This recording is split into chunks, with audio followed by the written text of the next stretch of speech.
So today we're deep diving into the world of polyamory and open relationships. Yeah. This is a topic that I don't think I've ever discussed. I've been working in sexual health and sex and relationships for a decade now. For people out there that may be considering it, how would they decide if non-monogamy is for them?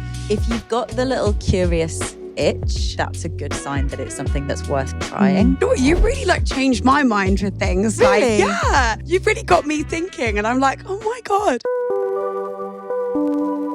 Hi, I'm Lottie and welcome back to another episode of Dream On Podcast. Today I have a very special guest, Ruby Rare. Hi. Thank you so much for joining me. Thanks for having me, babe. It's always fun to have another sex-positive guest on. Very, very happy to be here to chat about all the stupid shit. Yeah, so today we're deep diving into the world of polyamory and open relationships. Yep. This is a topic that I don't think I've ever discussed on here, so you will be the first. Really? Yeah. Okay, well, I'm honoured. Because it is a bit of a niche, isn't it, really? It's quite taboo, I think, for some people to talk about. Because some guests come on and they don't even want to talk about sex, so I'm like... Oh, so we're pushing it today. Yeah. Even more. I love it. This is up my street. This is perfect for me. Well, what do you want to know? I know a lot about this. So for anyone who doesn't know you, what's your mission? What are you trying? How did you become a sex educator? How did this come along? Ooh, juicy. So I've been working in sexual health and sex and relationships for a decade now. Wow. And I've also been non-monogamous and in open relationships for a decade. So it all feels quite neat and tidy that. But I started going into schools and teaching sex ed with an organisation, travelled around the country, doing all of that. 5 years of being in classrooms, getting asked every question you could ever imagine. And then I realised that a load of the teachers who were in the room would ask me questions at the end as well, and they didn't know stuff. Wow. And kind of just recognising how all of us as adults are playing catch up because none of us got decent education when we were younger. God, you're so right. My sex education was awful. And then you jump into adulthood and you're expected to be this fully formed, functioning person and then have amazing sex and it'd be really easy and fun immediately. So yeah, that's where I started. And now I work mostly with adults and I mostly do stuff around queer sex, pleasure, history and politics and how that all ties in with all of this. And then non-monogamy. So this is the book that I've just brought out, and I'm very happy for you to have a copy. Oh my God, thank you so much. You can do a sneak peek and just ask me all the questions that you See, want. I feel like I'm going to have to take your number, read it, and then I'll text you throughout it and be like, what's this? My mate Michelle, I was on her podcast this morning and she's halfway through it and she was like, fucking hell, oh my God, I've got all these questions and and why wasn't I reading this in November where someone she was dating someone who is an open guy. Oh, wow. And so it's interesting how people have experiences with this now because when I first started living this lifestyle, God, cringe, but no one knew what this was. And it was kind of this weird unknown. To this, getting open to this? I don't even know how to phrase it. I'm how did this even come about as an option for you? It was a really happy accident, basically. I found myself, I was single for the first time that apps were a thing. Because I'm such a little nosy person, I was in a relationship but really gutted when I saw people going on Tinder and I was like, I want to know what this, what does it look like? How does it all work? And so as soon as I was single, quite quickly, I was like, all the apps, my brain is really fascinated and I just wanted to know what they were like, and was on one app which is called Field, which I've heard love. Of this. They're great. I'm really happy to have. I basically get 90% of my shags on Field. So you need to help me because I'm single and Okay. I need help on the apps because I'm on Hinge at the moment. I've tried Raya, it's crap. Hinge, not I've really never working got out for on me Raya, either. and I want to because I've got that nerdy thing of being come on, I'm curious to see. Hinge is really cute. It's like a Goldilocks thing, and there's times of my life where certain ones work really well for me, and then I'll gravitate to another for a bit. But yeah, I first met someone on Field, and he had polyamory in his bio, and I had to literally Google it because I didn't know what it meant. Wow. And then from that, we started dating and I got to know one of his partners really well, and the three of us dated for a while. And I kind of just got to be a fly on the wall, seeing how, I remember when they moved in together and I came around for dinner and then was chatting and was like, what is this like? How does it work? Give me the practical stuff. When you first met him, were you right, okay, so what is this? Kind of, but I guess because I've always been really open-minded and curious. Mm-hmm. For some people, you'd Google that and just be like, oh, it's not for me. Yeah. And for me, I was curious enough to explore it. And then once we stopped sleeping together, all of us, there was still that curiosity there. And so from that point on, all of my relationships have not been monogamous in some kind of way. It's been a decade. It's kind of looked and felt different at different times. But it's funny now, like talking about this and having done the book about it, because this does just feel like my version of normal. And then people look at me like I'm this, like doing this like crazy wild thing. And it honestly doesn't feel like that to me anymore. I'm just like, it's just intriguing, honestly, because it's like, I think I've been in so many different relationships where the other person hasn't been monogamous, but I didn't know about it. Yeah, see, that's different. That's not, different. I'm not advocating for that. Absolutely not. No, I know. But it was, but it is so interesting because I am into men and women. And there's been many occasions. Congratulations. That's the wise choice. Yes, babe. I'm trying to get rid of the men's side of it, honestly. Me and a couple of my mates have been talking about this a lot now, of going like, from now on, it is no men unless it's a fucking knockout man. Like the bar is, and where are they? So well, yeah. Where are they? I'm searching. Like, and not to oversimplify, because obviously, like queer dating and dating women, like it's not the easiest either. It's not just be like, oh my god, that's amazing. But I do find connections with women easier though than I do with men. Like I don't find like I have as much like other intellectual or like intelligent conversation with men that I do with women, which is like such a struggle for me with dating. Queer boys as well? No. Okay, so that's a nice niche. Is it? Yeah. The bi boys. I'm like, give me advice. Give me dating advice. No, that's interesting. So do you date both genders also, or mostly in theory? Date everyone, little queer babe, but right now definitely having a more, I describe myself right now as pretty gay. Okay. Like not exclusively, but like it's pretty. So you just date all genders, every... Yeah, love it. I mean, to be honest, like I'm a very strong believer in you just fall for who you fall for. Like I really think you fall for like a soul of a person, not like what they look like or what their sexuality is. There's a name for that. Pansexuality, yes. I came out as pansexual a long time ago, but then I haven't dated anyone really queer or anything. So I'm just like, maybe I don't know. You know, I think sexuality is very confusing, isn't it?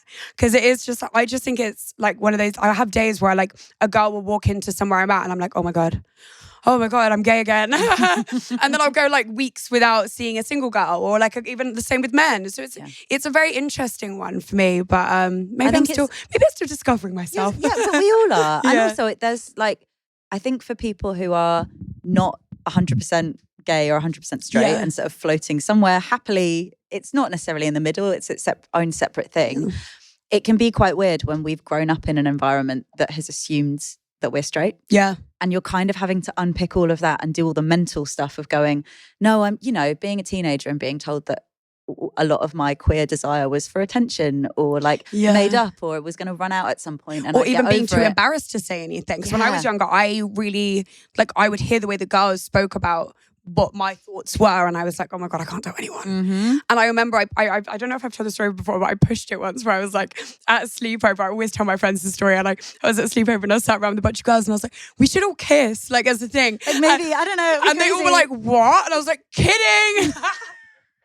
I was like, oh my God, guys, repress that for the next 10 years. That's so gross. Yeah, I would never do that. No, yeah. So then I pressed it for a long time until I was about 18. And then I felt like I was like, I live alone. I live in London. No one can stop me now. Let's go for it. But yeah, we're unpicking so much. And for me, like the kind of heteronormativity is very much hand in hand with mononormativity. That assumption that every relationship is monogamous and that it's just two people being romantically and sexually exclusive. Yeah. And I don't vibe with that. It doesn't make much sense for me personally. Absolutely. No, so what are the different types of non-monogamy? Like what actually is polyamory? If you could explain for all of our listeners or all the watchers who just have no idea. I'll break it down. There is a whole chapter in my book that really goes into detail with this. So we'll just do like a whistle-stop tour now. But non-monogamy is the main word that I use because it's the broadest. It's like not monogamy. So is it different to polyamory then? I'd say like non-monogamy is the umbrella term, and then lots of these other words like fit underneath it. Okay. Polyamory is like a mix of Greek and Latin, and it just means many loves. Okay. So it's the idea of having like multiple partnerships in your life that have like romantic and or sexual elements to them. And And then there's loads of other different things, you know, like swinging feels a bit old school these days, but they're still going at it. Like it's giving like swingers. Old couples with keys in a thing, isn't it? But there's like swingers cruises now, and you know, like thousands of people on a cruise, like That's fucking crazy. for weeks. It's bonkers in the best way ever. Crazy. I really like the term monogamish, where you're like in a couple, but you're maybe like a lot of your mates might just assume that you're monogamous, but every once in a while you might invite a special guest star in, or like, you know, if one of you's on holiday and there's an agreement, they might like have a fun little evening. So there's so many different kind of terminologies to get your head around. Sometimes I think that can be really liberating, and sometimes it exhausts me, and I know them all. So like, do what you will with the language. You don't have to be like so held onto it. Yeah. How would you say, like, for people out there that may be considering it, how would they decide if non-monogamy is for them? I mean, if you've got the little curious itch, that's a good sign that it's something that's worth trying. I'm really trying to encourage people to just give this a go. And if it's not for you, that's okay. It's not like, I know that can sound kind of counterintuitive, especially if you're in a relationship, the idea of like, once you do something, you can't take it back and it changes things forever. I'd love us to get to a point where we're trying things on for size. Like, you're allowed to give this a go. If it doesn't work, do you think a lot of people are like scared to maybe say that they want other partners a lot of the time? Because it's quite, I think a lot of people think being, you know, polyamorous or non-monogamous probably is just like a way to cheat. Do you know what I mean? Or a way to get away with that sort of thing. But it's not that really, is it? Do you know what I mean? So, well, for me, I think a lot of people can understand that they have a bit of this desire in themselves. 100%. What's scary is the idea of letting that loose, in air quotes, in their partners, because we've still got so many of our like old school values about relationships are built on like ownership and exclusivity is the only way that you show commitment. And so when that's challenged, I think in a lot of people's minds, it's like everything falls apart of like, how could you still be in love with me if you fancy someone else or you want to sleep with someone else? Like, how is this relationship going to work if our love extends beyond just us? And I hear those fears. For most people, I think you're not going to kind of see how that feels unless you give it a go. I honestly, it sounds to me just like it's super freeing, and it sounds like honestly the highest level of confidence to be like, I am just going to do this and I'm okay with you doing it, and I know that like I believe in our love, like what we have, and it doesn't matter how many partners we have, like we'll still have this, because it's not about sex. It like being in love with someone. Do you know what I mean? It's so much deeper than that and so much more than that. Like for me especially, and I've invited other people into the bedroom at occasions, and like for me it's gone well when it's fair. You know what I mean? When everyone knows their role and everyone knows what's going on, like there's no reason to be jealous or anything, you know? And like all of this is about intimacy. Because again, like people get so caught up on the sex sides of this, and then people are like, oh, okay, well the sex, like sleeping with people is fine, but having feelings for someone else, oh my God, like I couldn't handle that. I'd be too jealous. And for me, it all mixes together in this way of like how we're intimacy and like connection, and that can look and feel really different. And also not to pretend that like there's never any mess. Like there are fuck-ups, like things go wrong. God. But I think it helps me have a much more human approach to myself. Then there are and messes other people. in like monogamous relationships. Like, you know what I mean? The first time that shit really hit the fan, I had a couple of years of polyamory with two partners who were really amazing, and we tried our best, but it was such a fucking hot mess. Was it you were involved with one of them and then another one, or were they both involved also? No, it was two. Like I had two boyfriends, which as you should, which then ends up like feeling quite camp of being like me and my two boyfriends. And both of them had other partners as well, and they knew about each other. Yeah, everyone knew about each other, but also we were really young and it was messy, and like it ended so badly. And now, you know, 7-8 years on, we all look at that time with so much care. Yeah. We're like, oh, we were babies. We didn't know what we were doing. Sorry. Sometimes you have to make a bit of a mess, like, you know? And I think we've all been able to be so much more forgiving of ourselves in those times. But I remember when it all went terribly wrong and I had to, you know, like my proper tight girlfriends where I like sounded the bugle and everyone met in a pub being like, cool, damage control, something really bad has happened. like every couple of years, like one of us gets to do that basically. Yeah. But they were really amazing, really supportive. But I realized in that conversation, their assumption was, oh, so you've given this a go, it's failed, therefore now, back to monogamy. And if I did that with any of them, of going, oh, you broke up with that person, did you? Oh, I guess monogamy's not for you. Yeah. Sorry, you tried it once, you failed. I guess love isn't for you. Yeah, yeah. Like, Imagine, yeah. So it was really, that in a way was quite a confirming moment of going, no, like I've got lessons to learn, and you know, given a playback, I would do things. But maybe a bit differently. I think probably as well, like when you're younger, like things go wrong in relationships. In my opinion, I think whether you're monogamous, polyamorous, whatever, because you know, straight, gay, bisexual, whatever, it's going to go wrong because you don't know yourself. It's not really to do with like you and the other person being in love. It's to do with that you maybe aren't where you need to be in your life, career-wise, in terms of confidence, in terms of happiness. Like all of my relationships have, not worked out in my opinion because one of us is not happy. Or there's something that's not been sorted out in our lives yet that we needed to sort out. You know what I mean? Yeah. But also, we view like the length of a relationship as the main way that we see it as successful. Yeah. Like to end a relationship is seen as a failure and something inherently terrible. And I don't know if this starts sounding like really hippie, but I kind of love the idea that there are some relationships that aren't meant to last a super long time. Yeah. But they can still, provided, and it's not always easy, that like those endings are done with a lot of care and respect. It doesn't have to be a failure. But it's always a lesson, isn't it? It's always a lesson. I honestly, I never look back really with like any of them. There's some that I like more than others. Yeah. But, we're allowed some favourites. Exactly, yeah. Sure. And, I have one that me and him still have like phone calls and things like that. He's got a new girlfriend. I met her and she's lovely and things like that. But I'm just thinking about how nice it is that you've got that relationship with, like, that's really special. Yeah, no. And like, to me, that feels quite non-monogamous. Oh yeah, this is what I was going to say. Yeah, no, it's nice to have those relationships and like know that it wasn't a failure. Like we met for a reason and we had that. And what we had was great because it taught me something. You know what I mean? In every single one of my relationships, it's taught me something. And you get bitter at the end. You're like, oh, fuck them, blah, blah, blah.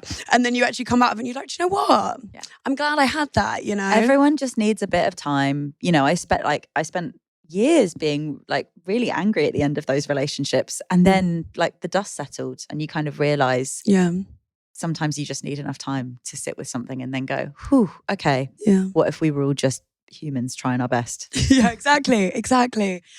Would you consider like there's any rules within it? Or is it like you make up your own rules or is that what it is? Yeah, I think it's more about designing your own relationships and having a lot of intention behind that. Yeah. And that applies for monogamy as well. Like, honestly, all of the stuff I talk about is relevant to all relationships. It's also relevant to friendships and like families and colleagues and, all this stuff. I try to not make assumptions about each different relationship I am in because they're all like, we're different people coming together. I might kind of feel different parts of myself more strongly when I'm with different people. And there's also, boring stuff like time management. Like I'm a busy bitch. I'm like, okay, realistically, I can.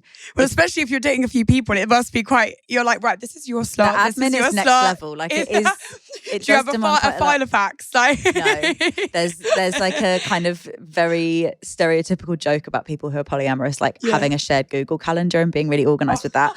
I'm not that. I am so unorganized. That is so funny.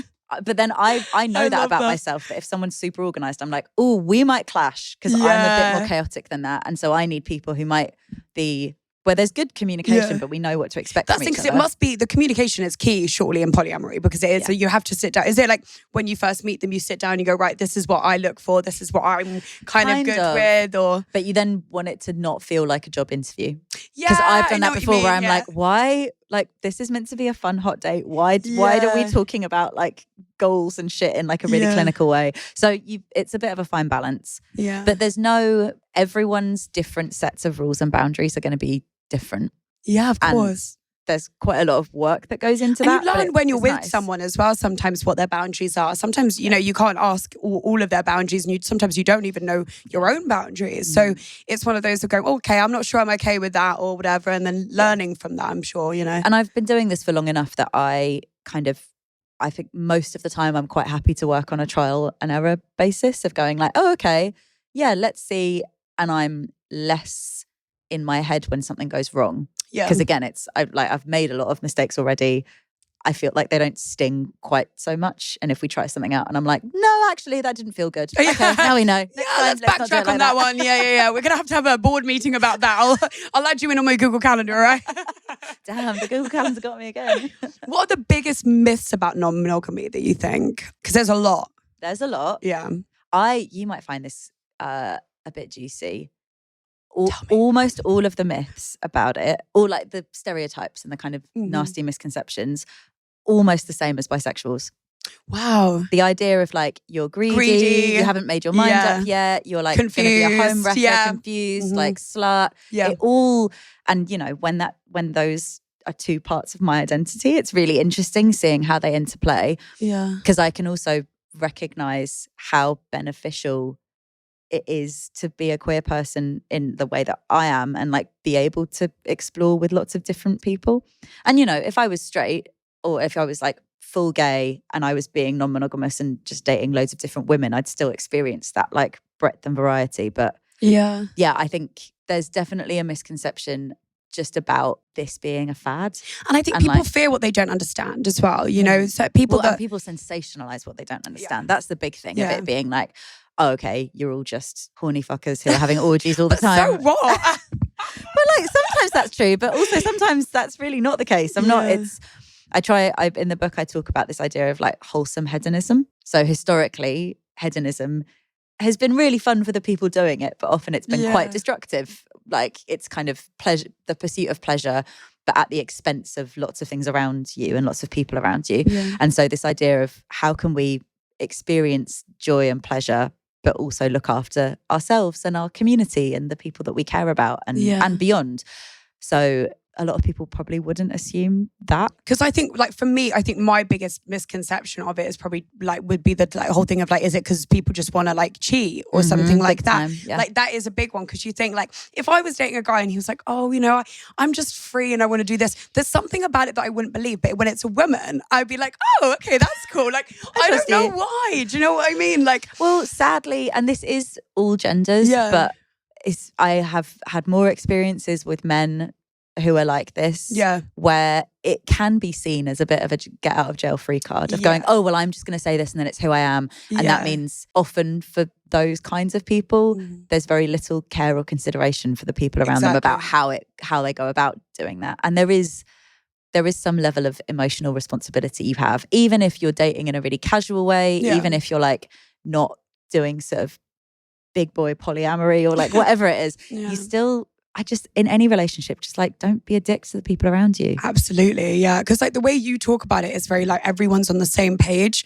And I think probably the people saying, oh, you know, with the ones we're talking about, the ones that are like, oh yeah, I'm polyamorous, but they're not really, because they're doing things behind people's backs. And that is, as you say, hurting people's feelings, you know, and that's not really what it's about. And also, you know what I mean? A lot of the time, and I am going more into the stereotype now of this a lot being men, really great for them to be able to sleep with other people as soon as it's turned around. Oh my God, don't like it that so one. That's tea. It's like, oh, okay, wow, we're really just going to sit with this double standard right now. I had a relationship in which we had threesomes, and it was both times with other women, obviously, and that's fine for me because I'm into women, so that was great. But at the same time, I said to him one time, or after we'd slept together, I said, would you mind if we brought like a guy in?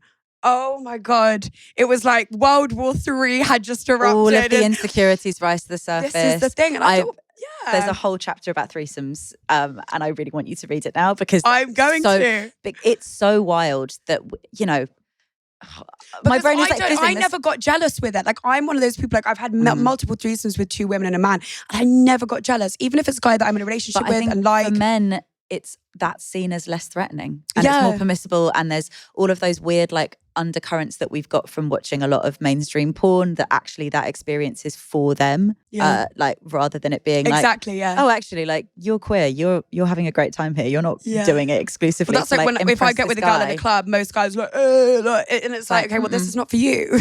My favorite.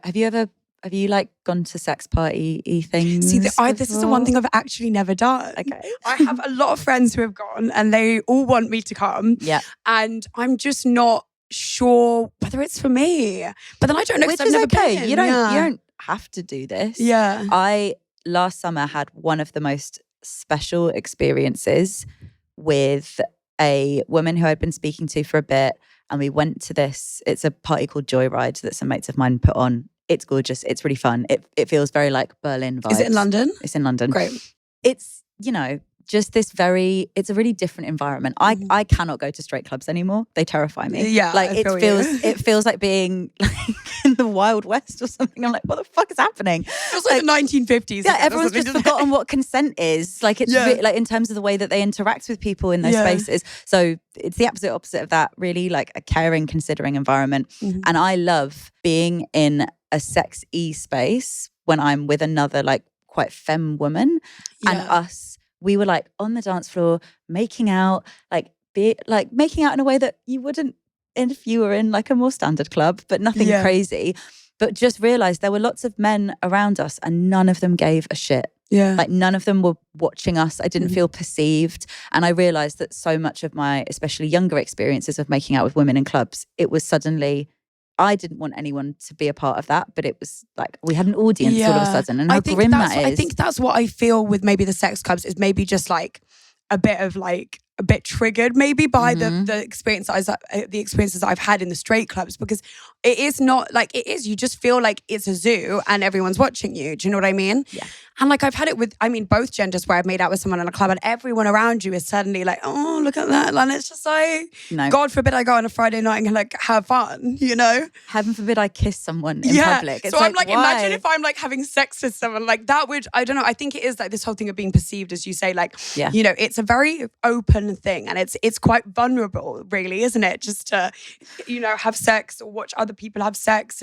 But also a lot of the time there's like playrooms and spaces in these venues, but it's not, you don't walk in and there's just like people fucking everywhere. Sometimes it can be like that, but not all the time.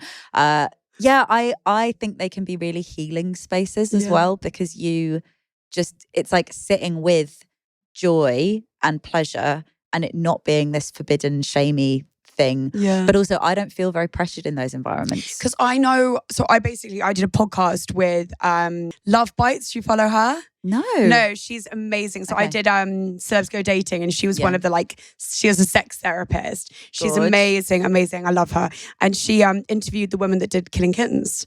Oh, so yeah. Her and her husband were, And so do you know what I love about Killing Kittens is that the woman has to go up to the man can't go up to the woman. Mm-hmm. I think that's like the safest thing. Like I'd feel safe going to that. You know what I mean? Because it doesn't, I think the big problem in these spaces is like the fear of men, from like past experiences. For me, like I've had a lot of horrible experiences with men and I just feel unsafe, you know what I mean? Yeah. But no, it's good to have a space like that where you can just feel free. Well, if you need Rex, let me know. Absolutely, babes. I'll get the names. I'll send you on like a little sexy quest. Oh my God, babes, please do. Send me a little list of places. How do you deal with jealousy in a non-monogamous relationship? Like, is it still there, or do you not feel it so much, or? This is like one of the first questions that people come to me with. Yeah. Like there's a whole big chapter in the book. I was like, all right, come on, we got to talk about jealousy. Yeah. I really love my relationship with jealousy now because I don't pretend that it's not there. And I think a lot of monogamous couples would really like to pretend that jealousy doesn't exist or like try and squash it down. And instead, I've worked quite hard over the years to, when I'm feeling it, like welcome it in and go like, oh, okay, I'm not feeling good right now. Rather than just go like, huh, no, I'm just going to be really angry or like be pissy with you or like kick off or whatever. Actually sit with why that might have come up and what's under the surface. Because jealousy always shows us our vulnerabilities. And I think that's really beautiful to then go to someone and go, hey, I'm feeling jealous, and there might be, sadness or anger, frustration or fear wrapped up in that. Because there is a shame surrounding being jealous, isn't there? Which is so bizarre to me. Like I've never felt that. I've never been burdened by those, by that, because I'm very like outspoken, and I always say if I'm like, no, I squash it very quickly. But you're like, I'm not. But I'm also very confident. I find so I just don't. I'm the same as you, maybe a little bit. That I don't really feel like I am quite open with my feelings and emotions like that. I'm just like, I'm jealous. And that's okay. It's kind of a sexy feeling. I honestly think it actually can be quite horny. Esther Perel talks about this, and I feel really conflicted because I think jealousy can sometimes, a bit of that can like fuel the flames. Yeah. But I also don't want to treat it as that, because I would love there to be a world where that doesn't happen, where like, because I think often the way that that's kicking in is there's like a sense of ownership or possession over someone. So you're like, no, hang on a minute, you're mine. So I'm going to like, I'm going to lean in more. And I agree with it. And then also I would like us to work better at not like assuming ownership over each other when we're in relationships.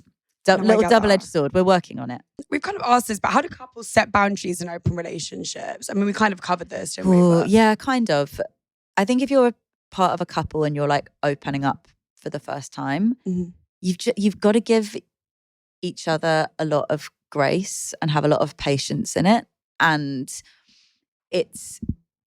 I try and think about this as like the finding a middle ground between like baby steps and big leaps, because you might want to just be safe and keep chatting about it in theory and do tiny, tiny little baby steps and be like, okay, we're going to wait until we're absolutely okay before we go on to the next stage. And that can work for some people, but also you can be like putting off the inevitable of like actually seeing what this feels like in real life and responding to things rather than being in like a hypothetical mode. But then the giant leaps, sometimes you go way too fast because someone or both people are like really excited to do this and they just go like 100 miles an hour. And I have to go, whoa, okay, let's wind it back. Let's have some good key conversations. Do you find it happens a lot more in couples? Like couples will decide together, or do you think it happens more like in your experience of what you've seen? Is it, just a singular person? It's like, I think I want to try that. Or it's a bit of both, to be honest. I think there are lots of people who are more aware of this now. And so it might be people who've been in a relationship for a long time and are then going, oh, maybe this will happen. One thing I will say is that like this won't fix a relationship if it's not already in a good place. Yeah. So the classic, like, I don't want to say this in a way to like out any of my friends, but sometimes people are in a relationship and you can tell they're not doing great, and then instead of breaking up, they're like, we're gonna get a puppy, or like we're getting engaged. You like double we're down, a baby. And you're like, okay. Yes. Nowadays, I feel like this can be another extension of that, of going like, things aren't great, but we're gonna open things up. It's gonna be fine. And oftentimes you're distracting yourself from bigger, deeper things that you need to address. Yeah. And then you're also inviting other people in a little bit as well. Yeah. And then it's not fair if you're inviting other people into that and it's you're not on solid ground. I'm the worst with that. I hate it when couples argue in front of me. So that would be my worst nightmare. I've done my fair share of hooking up with couples over the years. I don't do it I'm saying that I do still quite like it, but it's a bit more of a like once in a blue moon thing for me. And the last time I was in New York last summer, I only dated couples. It was like a week. And I was like, wow, I guess like 24-year-old Ruby is back. And I'm just shagging loads of couples again. But it was very fascinating, like getting a bit of a behind the scenes into different couples dynamics. Yeah. And most people, there were two couples who were really amazing and they'd like done this before, like knew how to make sure I was feeling good and that they were feeling good, like welcomed me in. And sometimes you feel a bit like you're an extra, like, oh God, yeah. Going like, can I like be a part of this, please? You're like, hey, I'm here. And there was a couple who were very honest about not having done this before, but they were really low. And like, we had so much fun. It was really cute. But there was one couple who were like, I met up with for a drink and it was weird. It was like, guys, I don't think you like each other that much. Why are you here? Why are you doing this? So we had a drink and then I had to peel off. Oh, really? Go, yeah, this one's not for me, but I hope you have a nice evening. Because I'm not did you say it like that? No, I didn't. Because I would literally just run. I said like, oh, this has been really fun. Actually, I'm so like, I said I had to get up early and was feeling tired. Oh my God, that's the time. No. And then just called my mate and met up around the corner. But do you ever have situations, sorry if this is too much, by the way. I don't mind. Do you ever have any situations where you go in and it's a couple and then it gets uncomfortable because I've had a situation where, and I've told the story, I was with my ex-boyfriend and we'd done this before and it was fine. We had a great time. Everyone was comfortable. Everyone was happy. We did it again and it was a friend of mine. And he was doing more with her than he was with me. Let's just say that. And so have you ever had any of those sorts of dynamics where it's quite, yeah, and you feel like, oh God, maybe I should just go. I'll slide into the darkness. Yeah. I've had one real near miss, which was a while back. I met a couple at a club and it was like man and a woman, and in the classic, there are more bisexual men out there that are just not ready to come out. I believe in them, babes. and I'm ready to embrace them everywhere. whenever. They are everywhere.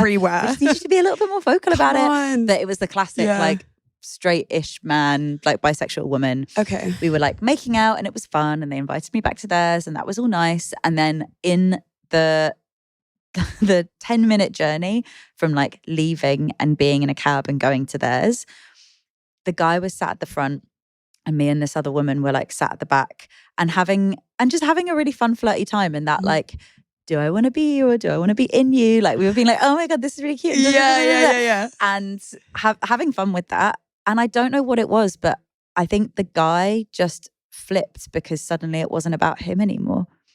And he was like, oh, I feel really insecure. I think in his brain, I feel insecure because you are both getting on well. And I thought this was more about me. Yeah. And now I feel threatened. And you know, we'd all had a couple of drinks, which isn't always ideal if like to have a clear head and all that stuff. But he turned around and started picking a massive fight with me and was like screaming at me, being like, what the fuck, you're like stealing my girlfriend, like how dare you, blah, blah, blah, blah, all of this stuff. Oh, and the insecurities are and showing. The driver pulled up and was then like shouting at this guy, being like, get the fuck out of my car, what are you doing? And then the girl was crying, but like trying to patch this up and be like, it's okay, we can all have a nice time. Oh my God. I know, like, girl, I think we're past that now. That ship has sailed. I'm going home. Like this I am not part of whatever. It just made me realize how they'd papered over the cracks a lot, which is so understandable. Like we all do that in relationships. I'm not passing major judgment. I've actually had a similar situation to that where I had a girlfriend of mine and me and her, we used to mess about a bit. And it was just a friendship at first. And then we would like get drunk together and then like, you know, touchy-feely, whatever was happening. And then she wanted to invite her boyfriend into it. And I'm pretty sure her boyfriend was like he was not faithful. And she kind of knew about it and she kind of just pretended like it wasn't a thing. Okay. Like he had like 2 girlfriends, but she kind of, it was a very weird situation, but I think she was quite manipulated into it in my opinion. Okay. And then the first time I met him, because he didn't live in the country, he came into the country, was at the house and we, you know, had sex. And then afterwards I was like, I hate him. He was awful. Like I kind of learned who he was. And I was like, like I didn't know that he was like that. Like, and I kind of learned how he was like treating her not very nicely. And I was like, like, you know, those situations where you just feel like I really thought this was going to be like a fun thing. And then it was like, not. And now I'm just like, I feel sorry for the girl. And I'm just like, it just takes one dickhead to like really ruin what could be a nice time. Yeah. And like not to sugarcoat it, that can happen sometimes. It's not, I'm always wary if I'm like trying to be really positive about this. Yeah. But I also don't want to overly like positivity wash and just be like everything's fine, it's always okay. Like it's always going to turn out amazing. You need and practical shit. If you're kind of being in these environments that are more sexual, you need to look after yourself and make sure people like know where you are and do all of that like stuff that most and maybe people, just but especially research women, do. Read your book before going into anything. No, because I really think it is, as you say, like, you know, this is something that you need to like think about and like discuss with the other person, and like, you know, as you don't have to like jump into it. Like it's quite a nice thing that you can just kind of like explore and things like that. And I wanted to make sure I was writing something that felt really friendly, because a lot of the time there are amazing books out there, but they can end up being a bit more earnest and like therapy speak and make clinical. And I just wanted something that felt fun and where I'm sharing some of my own stuff, but it's also not like about me too. It's just any stories I'm sharing are just trying to like help make this feel a bit more relatable and a bit more human. Yeah. Do you think you would ever go back to being monogamous for anyone? I'd be really surprised if that ever happened. Really? Yeah. Like but nowadays, just being like the way I am in my kind of nightlife, being in queer spaces, the idea of being in a relationship and that being the thing where I couldn't like make out with someone feels really strange. I know what you mean. Like, and it's also more than that. This isn't just about like making out, but there's loads of stuff. Doing this for a decade has really changed my relationship with lots of friends, because it's made me appreciate how big of a role they play in my life. Absolutely. And that actually like I could put those friendships on the same level as a romantic partner. I'm not waiting for that one person to be like my everything. Yeah. Like these people have been in my life for so much longer than a load of my And when you do like just partners. prioritize one person as well, you lose those friendships. Like I found myself, you know, I recently came out of a relationship in September, and I was like, afterwards in the last few months, I've like noticed me coming back a bit because I was always trying to make him happy. It was a weird one. I kind of had to like re-find myself because I was like, how did I let myself like, you know, lose kind of sense of my relationships with my friends and these things. And like, that's so not who I am, is someone that sits there and I'm sorry for making out with them. Do you know what I mean? But it's also your sense of self. Like I care so much about the people around me and like building a really strong sense of community. But also I want to make sure I have a really good relationship with myself. Yeah. I don't want to be looking for things in other people in order to like fix me or overly like soothe me. I want to be able to be like a kind of confident, self-sufficient person, and then have all of these like enriched experiences with other people. Because I think like the biggest love of your life is yourself. You know what I mean? It has to be. In order to like fall in love or have any real friendships, I think you really have to like love who you are. And you have to be kind of aware of what you want in relationships with other people, but also aware of what you can give other people, like the kind of person you can be in relationships too. Yeah. Because I think it's easy to have like a checklist for other people of going like, well, I want this and this and this and this, and not invite a little bit of that in ourselves of like, how am I going to be a good person? Do you know what I can think of, like, as when you're like explaining like polyamory and non-monogamy, like to me it kind of feels like, you know how you have different friendships with like people and they all kind of bring you something different. You are speaking my language, Lottie. It's like you read the book already.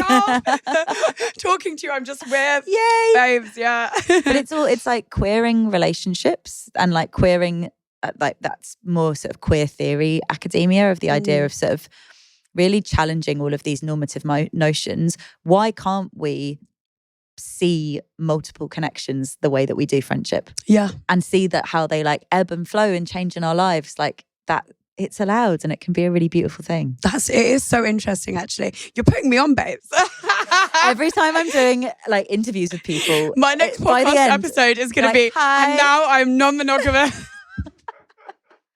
I have an announcement. But that could be, I mean, honestly, I wouldn't be surprised. It sounds like you're doing some of this already. Do you know what? This is the thing. I wouldn't be surprised if it's somewhere that I turned because of my relationship with sex. Like, I don't know if you know, but I do OnlyFans and I've kind of like grown up for a very sexual person. Like, I've slept with quite a few people and I've never been ashamed to say it. Like, I'm like, yeah, and what? And honestly, most partners that I've actually had have been like okay with it. They're like, cool, whatever. As they fucking should be. I hate like the body bare count minimum, stuff right? is awful. When I used to go into schools, I would have like debates with 15-year-old boys about body count. That would kill me off. Because if they're young, if I'm talking to if teenagers, they're young, I always win. I'm like, no, but I'm like, this is interesting. Like, let's have this now, because then you get fucking grown men still having this conversation, and that's when my patience runs out. Yeah, like if you're a teenager, let's have a dialogue. But because things are really changing, but there are still like, we really do need to educate kids on this. Like, not kids, but you know, like, and also like, I don't think we need to. I don't think. I'm not about to go into classrooms and be like, hey guys, polyamory, it's really cool. But lots of the idea of how do we build meaningful relationships? How do we know what it is we're wanting out of relationships and communicate that effectively to other people?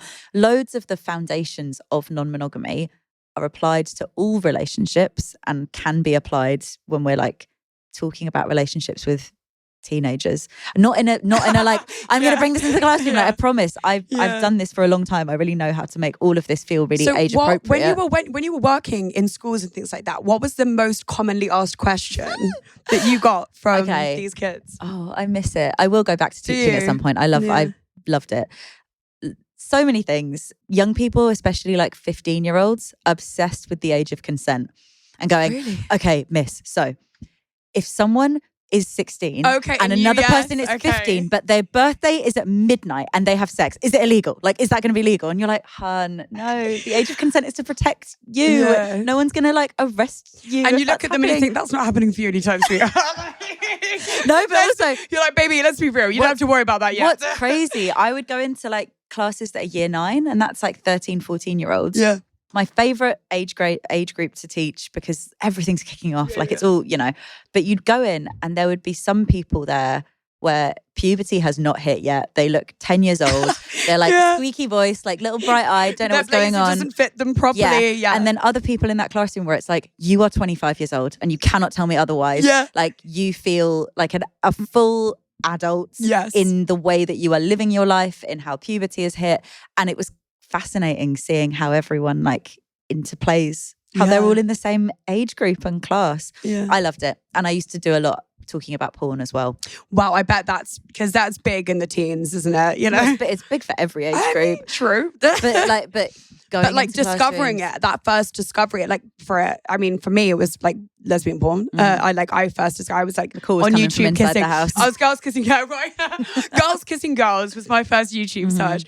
But like now, it feels so much more like available, in my opinion, than it was back then. And there's a lot of shame around it, and there aren't that many people say like. I would always want to go in and kind of talk about how the industry works and how what people, never being direct, like chatting directly to young people, but going like, when people are watching porn, it's really easy to forget that that is an entertainment form and specifically designed to be really eye-catching, and it's edited and glossed over, and like sex in people's real lives doesn't always look and feel like this, and it doesn't need to as well, and you know, all of that stuff that I think loads of people just don't get an opportunity to hear or talk about. I think it's sad because I think probably girls watch porn when they're younger and they think, oh my God, is this what I have to look like?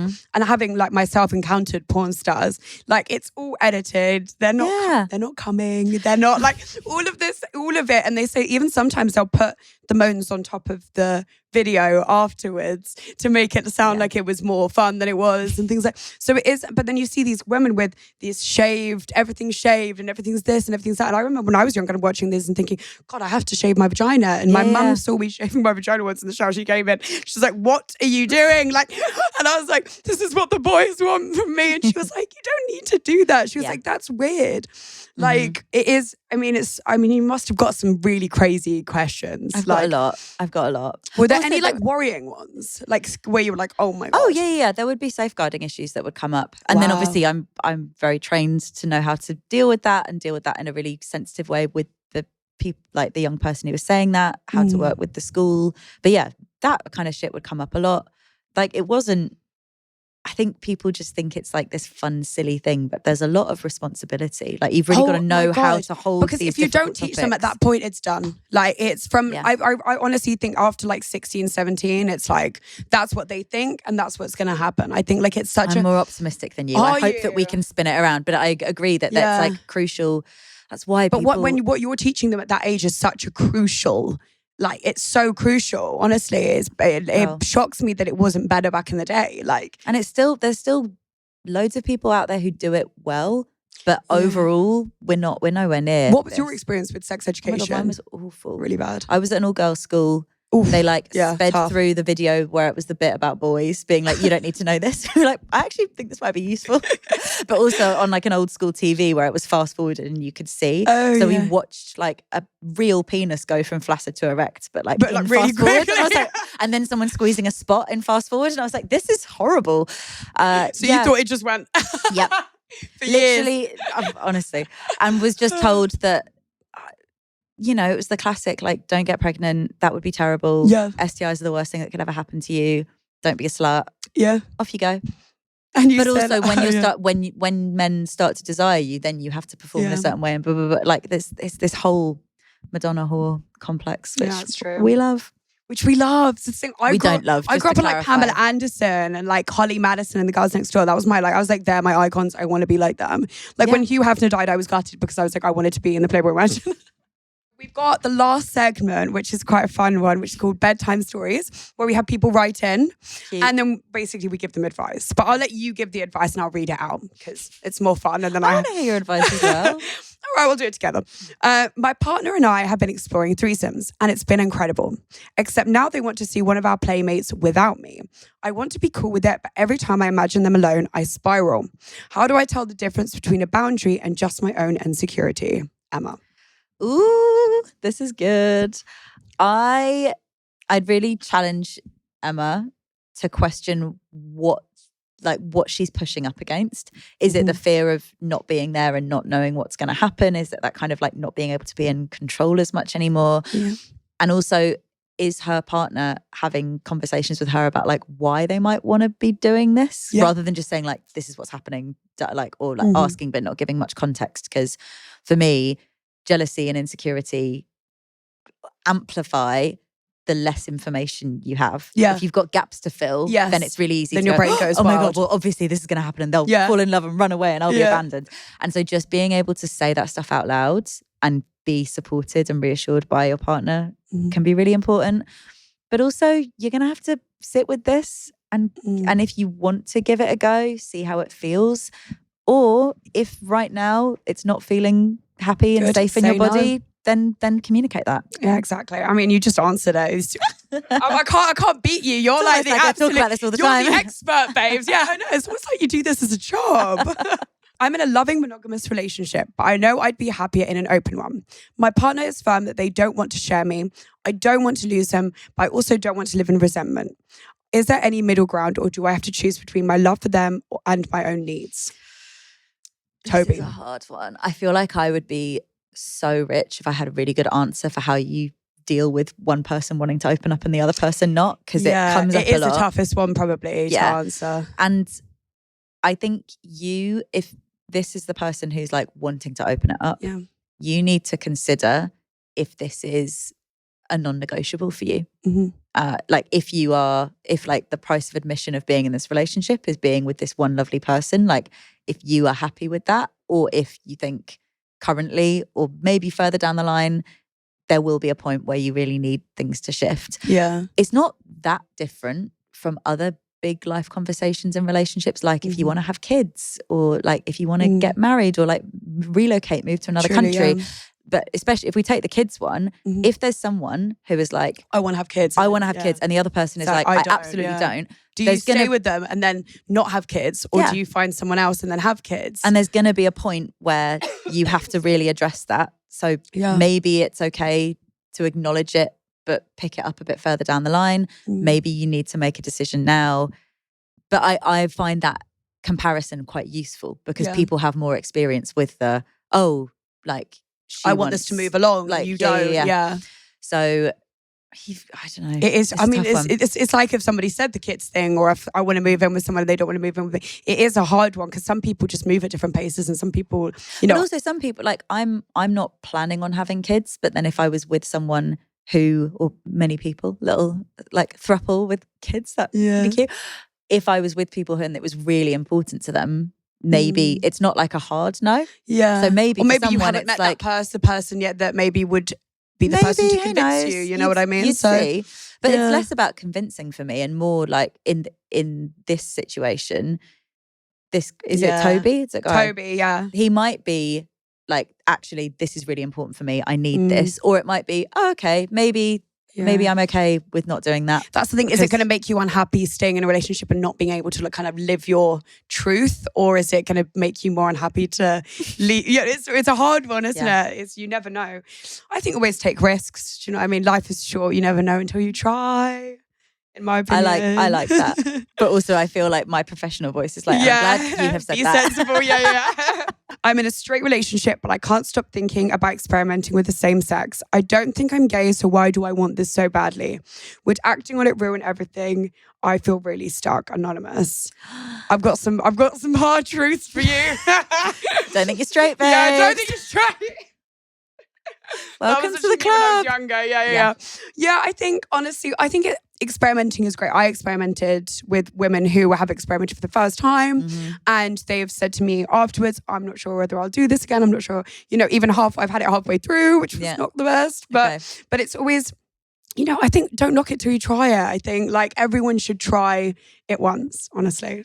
I like that advice. But if you're in a relationship as well, I think it's important to share how you're feeling. Absolutely, and also it's very telling if you talk to your partner about this and they are not supportive and make it about themselves or become insecure. Like that's not your very person. Telling. And you don't have to. You can be queer and be in a relationship with one person, and you don't have to prove your queerness by acting things out or like giving things a go. Yeah. You can if you want to and you want to have those conversations, but it might just be really important for you to say it out loud so it's not this secret, and then so that your partner and other people in your life can help you feel confident in that and accepted and proud and stuff. There's a lot of beauty in that without going like, oh, okay, therefore I'm thinking about this, I have to go and shag someone. Yeah. It's not just about sex. Do you know what? You really like changed my mind with things. Really? Like, yeah, you've really got me thinking. And I'm like, oh my God. Because I think there has been like parts of me that with my last relationship where I thought, oh my God, I think maybe if I hadn't done that, or if I hadn't been like that. But then I think, do you know what? I want to be with someone that like accepts those parts of myself. And you've really like shone a light on that today for me. Well, I'm very glad to be able to do thank you so much for coming on and babe. speaking with me. It's been super, super fun. And I can't wait for everyone to listen to it. Thank you. And also, buy the book. Buy the book, the Non-Monogamy Playbook. So are you doing any events soon that people can come to? What a seamless plug. Thank you so much, babe. We just did the London launch, which was so gorgeous. It was really, really special to see everyone in person. And we've got a date in Bristol and one in Manchester towards the end of March. Amazing. So we will link those. We'll link on my those for socials, you, but they're going to be really cute. So come on down. And I think I might be there, to be honest. Might see me there. Thank you guys so much for listening and watching, and hit subscribe and like. Thank you.